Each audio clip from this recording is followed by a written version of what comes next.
I'd like to say to Bo right now, who's having trouble speaking English, Bismillah ar-Rahman ar-Rahim, Ze'abayem. I'm your father, Bo.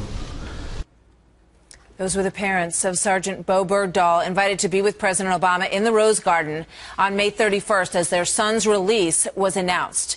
We then learned that his freedom came at a high price, the release of 5 high-ranking Taliban leaders, and reports from his team that he had deserted and that his fellow soldiers had lost their lives, some of them, while they were out searching for him. And all this time later, he reportedly still has not spoken with his mother and father, according to the reports that we are getting all of these 6 weeks later.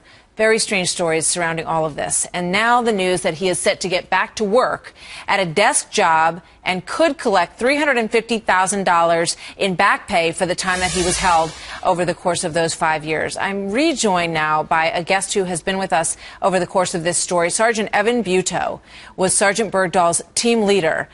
Evan, good morning. Good to have you back with us today. What's your reaction to all of this?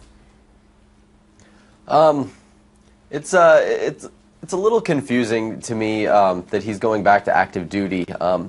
I know that the situation is very unique, that nothing like this has ever happened before. So I think the Army is, they're trying to still figure out how they want to handle it, I think, as well, because this is so unique. And there's really no guidelines to how they should handle this in a book somewhere, I don't believe.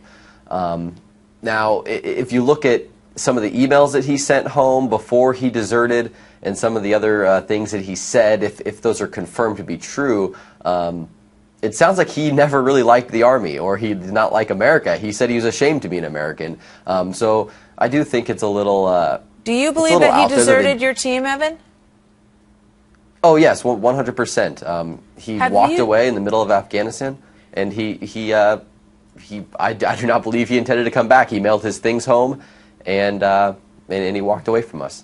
Have you been interviewed by anyone investigating his story to find out what you all knew, because you were with him on the day he left?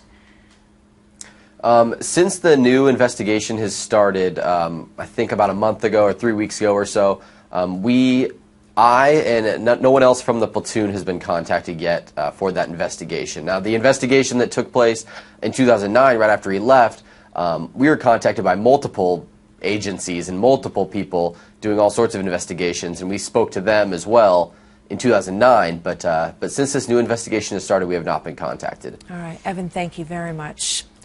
We'll be in touch. Good to have you with us today. All right.